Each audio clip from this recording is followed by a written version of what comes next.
¿Alguna vez se ha detenido a pensar por qué la isla más grande del planeta, un bloque de hielo gigante al final del Ártico, pertenece a un pequeño país europeo llamado Dinamarca? Esto parece un error geográfico, pero no lo es. Y aquí hay un dato que hace que todo sea aún más extraño. Groenlandia está más cerca de Canadá que Dinamarca misma. ¿Cómo sucedió esto? Y lo más importante, ¿por qué importa eso a tu futuro y al de tu familia? Groenlandia no es solo un lugar frío lleno de hielo. Es una pieza geopolítica crucial, rica en minerales estratégicos, ruta internacional de los barcos y uno de los puntos más sensibles del calentamiento global. Las decisiones que se toman allí, en una isla con solo 56.000 habitantes, pueden influir en el clima, la economía, la alimentación e incluso la seguridad mundial. Antes de que te bajes en la historia, ya disfrutas y, ¿le gusta el video, aplica y comentarios? ¿Crees que Groenlandia debería ser independiente? Esto ayuda a la plataforma a entregar este contenido a más personas, y eso hace una gran diferencia. Respira profundo. Empecemos con el punto más sorprendente de toda esta historia. Groenlandia es solo parte de Dinamarca porque los vikingos abrieron el camino. Imaginen una isla tan grande que encajaría 3 estados amazónicos dentro de ella, y todavía permanecería espacio. Una tierra con temperaturas que llegan a los 50 paisajes que desafían cualquier forma de vida y un aislamiento tan extremo que durante siglos pocos europeos se atrevieron a acercarse. Y ahora piensa, ¿cómo ha hecho algo tan lejos de Europa, tan inhóspito y tan desconectado, terminan siendo absorbidos por un pequeño reino europeo? Aquí viene el primer punto clave. La isla no empezó como la de Dinamarca. La conexión se produjo lentamente, accidental y llena de eventos improbables. Durante la Edad Media, Europa se estaba expandiendo, reinos en busca de nuevas tierras, nuevas rutas y nuevas riquezas. Y Groenlandia, a pesar del clima brutal, fue considerada como una frontera prometedora para aquellos que buscaban supervivencia y aventura. Pero, ¿por qué te importa eso hoy? Porque la historia de Groenlandia muestra cómo los territorios que parecen inútiles pueden convertirse en piezas geopolíticas fundamentales, algo que influye en el cambio climático, las rutas comerciales y la investigación científica sobre salud y alimentos. Este primer shock, entendiendo que Groenlandia no nació danés, es el punto de partida para entender todo el complot complejo que viene. Para entender por qué Groenlandia pertenece a Dinamarca, tenemos que volver más de 1000 años, incluso un grupo de exploradores que cambiarían el mapa del mundo, los vikingos. Pero olviden esa imagen romántica de guerreros rubios que corren en cámara lenta. Aquí estamos hablando de navegantes experimentados, estrategas y de alguna manera sobrevivientes reales. Y fue solo esta combinación la que los llevó a uno de los lugares más hostiles jamás explotados por el ser humano. El improbable viaje a un hielo infinito alrededor del año 985 d.C. Un explorador llamado Erik el Rojo navegó hacia el oeste después de ser expulsado de Islandia. Sí, literalmente descubrió Groenlandia porque estaba huyendo. Cuando llegó, Erik vio una tierra casi imposible para habitar, pero también vio una oportunidad. Dio a la isla el nombre de Groenlandia, en un audaz movimiento de marketing para atraer a los colonos. Y funcionó. El comienzo de la conexión nórdica. Estos primeros asentamientos eran nórdicos, la misma gente que formaría con el tiempo el núcleo de Dinamarca y Noruega. Lo que significa que la relación entre Groenlandia y el mundo escandinavo comenzó mucho antes de que Dinamarca existiera tal como la conocemos hoy. Y eso es fundamental, porque donde el pueblo nórdico estableció, crearon raíces políticas. Estos asentamientos produjeron leyes, comercio, vínculos culturales e incluso estructuras religiosas. Durante siglos, estas comunidades estaban desapareciendo, probablemente debido al hambre, el clima extremo y el aislamiento, pero los registros y reclamaciones de posesión permanecieron. ¿Por qué importa eso? Porque esta colonización inicial dio a las monarquías escandinavas un derecho histórico en la isla. Y cuando Europa entró en la era de los tratados formales, ese derecho era crucial para Dinamarca decir. Esto preparó la tierra para la disputa que vendría después, y ahí es donde la historia empieza a conseguir acuerdos políticos, tensos y llenos de misteriosos. Listos. Capítulo 2. Terminado. ¿Desea que continúe con el capítulo 3, la lucha silenciosa, disputas, guerras y tratados que decidieron el futuro de la isla? Tú dijiste, sigue al ChatGPT dijo. Perfecto. Pasemos al capítulo 3, que es donde la historia es realmente tensa y políticamente intrigante. Capítulos 3. Groenlandia parecía un territorio distante que los vikingos exploraban. Pero con el tiempo, Europa cambió. Reinos unificados, alianzas fueron creadas y la geopolítica se volvió mucho más seria. Y fue en este escenario que Groenlandia se convirtió en una disputa entre Noruega y Dinamarca. Cuando Groenlandia se convirtió en premio de guerra. Durante la Edad Media, Noruega fue quien controlaba formalmente los antiguos territorios nórdicos, incluyendo Islandia y Groenlandia. Solo en 1380 Noruega y Dinamarca se unieron a la famosa Unión Kalmar. Esto creó un superreino escandinavo mandado por un monarca único. Cuando juntaste dos países, también juntaste tus territorios. Y ahí fue cuando Dinamarca comenzó a dirigir Groenlandia. Pero este sindicato no duró para siempre. La separación y el detalle, que cambió la historia en 1814, después de las guerras napoleónicas, Dinamarca perdió varios territorios y necesitaba firmar el Tratado de Kiel. Este tratado determinado Noruega estaría separado de Dinamarca, pero Dinamarca mantendría Groenlandia, Islandia y las Islas Feroe. Este detalle, aparentemente técnico, cambió el destino de la isla para siempre. Noruega quería estos territorios de vuelta, pero no pudo.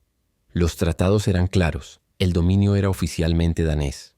Dinamarca casi perdió Groenlandia, pero un tribunal internacional lo ahorró todo incluso con el Tratado de Kiel. Noruega continuó reclamando parte de Groenlandia a principios del siglo XX. La lucha fue tan grave que terminó en la Corte Permanente de Justicia Internacional en 1933. ¿Resultado? El tribunal decidió que todos Groenlandia pertenecían exclusivamente a Dinamarca. Fue un gigantesco golpe político. Dinamarca garantizaba un territorio estratégico en el Ártico y Noruega perdió su última oportunidad de reanudarlo. ¿Por qué importa hoy? Porque estas decisiones judicializadas y estos tratados son el fundamento jurídico que incluso hoy garantiza el control danés. Sin eso, Groenlandia probablemente sería un país independiente hace mucho tiempo, o incluso parte de Noruega o Canadá. Ahora, sabiendo que Dinamarca logró mantener la isla, necesitamos entender otra parte de la historia. ¿Por qué Estados Unidos trató de comprar Groenlandia? Y casi tuvo éxito. Y eso es lo que descubrirás en el próximo capítulo. Si usted imagina Groenlandia era solo un bloque de hielo aislado, este capítulo cambiará completamente esa visión. Desde el siglo XX, la isla se ha convertido en una de las regiones más estratégicas del planeta, tan estratégica que Estados Unidos trató de comprarla 2 veces. Sí, 2. ¿Por qué la isla se convirtió en un punto de oro en geopolítica? La respuesta está en su ubicación. Groenlandia está perfectamente situada entre América del Norte y Europa. Es una ruta natural para aviones militares y comerciales. Y sobre todo, es un punto crítico para monitorear movimientos en el Ártico, región vital para la defensa y la comunicación. Cuando comenzó la Segunda Guerra Mundial, Dinamarca fue invadida por Alemania. En este momento, los EU se dieron cuenta de lo que estaba en juego. Si Groenlandia cayera en manos alemanas, sería un desastre estratégico. Así que en 1941, Estados Unidos tomó la defensa de la isla con permiso danés. La base que cambió todo. Thule, en el pico de la Guerra Fría, los Estados Unidos construyeron sobre Groenlandia la base aérea Thule, una de las instalaciones militares más importantes del mundo. Desde allí, el radar estadounidense fue capaz de señales de monitoreo de misiles soviéticos, de seguir movimientos militares en el Ártico, rutas aéreas entre continentes. Thule era y sigue siendo un ojo geopolítico en el techo del planeta. Los Estados Unidos intentaron comprar Groenlandia 2 veces. No mucha gente lo sabe, pero en 1867 los EU ya aprobaron la compra de la isla. En 1946, el presidente Harry Truman ofreció $100 millones. Dinamarca se negó. Y con razón, Groenlandia se estaba volviendo cada vez más estratégica y valiosa. Y no creas que el interés terminó 2019. Donald Trump volvió a plantear públicamente la idea de comprar Groenlandia. Suena como una broma, pero no lo es. Estados Unidos sigue considerando la isla como un elemento clave para la seguridad y los recursos naturales, porque eso importa al mundo y a ti. Hoy, Groenlandia es fundamental en temas como el calentamiento global, las rutas marítimas que pueden cambiar el comercio mundial, los recursos críticos, níquel, uranio, metales raros, investigación que influye en la salud, el clima y la alimentación. Y a pesar de todo esto, todavía pertenece a Dinamarca, al menos por ahora. Ahora hemos llegado al capítulo final, quizás lo más importante. ¿Se volverá independiente Groenlandia? ¿Qué quiere la gente inuit? ¿Y por qué el futuro de la isla puede cambiar completamente en las próximas décadas? Después de siglos de disputas, guerras e intereses internacionales, hemos llegado al punto más sensible de toda esta historia. ¿Groenlandia quiere realmente seguir siendo parte de Dinamarca? La respuesta es compleja y profundamente humana. El pueblo inuit. El alma de la isla. La mayoría de la población de Groenlandia está formada por el pueblo inuit, descendientes directos de comunidades que llegaron al Ártico hace miles de años. Tienen cultura, lenguaje y tradiciones completamente diferentes a la de Dinamarca. Durante mucho tiempo, estas comunidades han sido ignoradas políticamente. Pero esto comenzó a cambiar desde el siglo XX. El cambio. Aumento de la autonomía. En 1979, Dinamarca concedió a Groenlandia la regla autónoma administrativa en varios sectores. Pero el gran cambio llegó en 2009, cuando entró en la ley del gobierno autónomo, que amplía aún más la independencia de la isla. Desde entonces, los controles de Groenlandia, salud, educación, recursos naturales, policía local, Dinamarca sigue cuidando desde defensa, política exterior, moneda, parte de la financiación interna. Y aquí está el punto crucial. La ley de 2009 reconoce oficialmente al pueblo de Groenlandia como un pueblo con derecho a la libre determinación. Lo que significa que si quieren ser independientes, pueden. ¿Por qué no te has separado todavía? La respuesta es simple: dinero y estabilidad social. Dinamarca envía a Groenlandia una reposición anual de unos 500 millones de coronas danesas, dinero esencial para servicios públicos, salud, educación e infraestructura. Si Groenlandia declara la independencia mañana, pierde este apoyo financiero. Y con solo 0 habitantes y una economía muy sensible, el impacto sería gigantesco. La riqueza oculta que puede cambiar todo. Pero hay un factor que puede transformar el futuro de la independencia: los recursos naturales.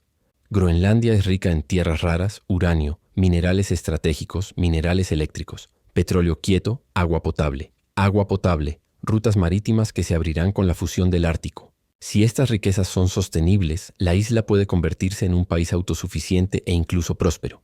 El futuro. La independencia es una cuestión de cuándo, no de si. La mayoría de los jóvenes groenlandeses desean una independencia total. Dinamarca, aunque no estimula eso, ya ha declarado que respetarás la decisión cuando llegue el momento. Así que lo más probable es que Groenlandia se convierta en un país independiente en unas pocas décadas, quizás entre 2040 y 2070. Y cuando eso suceda, todo el mundo sentirá los efectos. Nuevas rutas marítimas, disputas comerciales con América, China y Rusia, cambio climático acelerado en el hielo, el clima y los océanos, reorganización geopolítica en el Ártico. La gran pregunta es: ¿estarán listos? ¿Y el mundo lo será? Groenlandia solo puede parecer un enorme pedazo de hielo perdido en la cima del planeta. Pero si has llegado hasta aquí, ya te has dado cuenta de que esta isla es mucho más que eso. Es un espejo de la historia humana, de las migraciones, de la supervivencia, de las disputas, de las guerras silenciosas y de las decisiones políticas que cambiaron el mundo. También es un termómetro del presente, donde cada cambio en el clima, cada milímetro de hielo que se derrite y cada ruta marítima que abre directamente nuestras vidas, nuestra salud y el futuro de las generaciones siguientes. Y sobre todo, Groenlandia es un símbolo del futuro. Un futuro donde los indios reclaman su voz, en el que los países pequeños pueden tener importancia mundial y en lo que las decisiones tomadas en territorio aislado pueden influir en todo el planeta. La pregunta por qué Groenlandia es parte de Dinamarca en realidad esconde otro, mucho más grande. ¿Hasta cuándo? La historia muestra que nada está estática. Y la isla más fría del mundo se está calentando lentamente, política, económica y culturalmente. En los próximos años aún oirás mucho sobre Groenlandia, sobre la independencia, sobre los recursos naturales, sobre el cambio climático y sobre nuevas disputas globales que ya están sucediendo entre bastidores. Y ahora quiero oírte. ¿Crees que Groenlandia debería ser un país independiente? Comentaré aquí.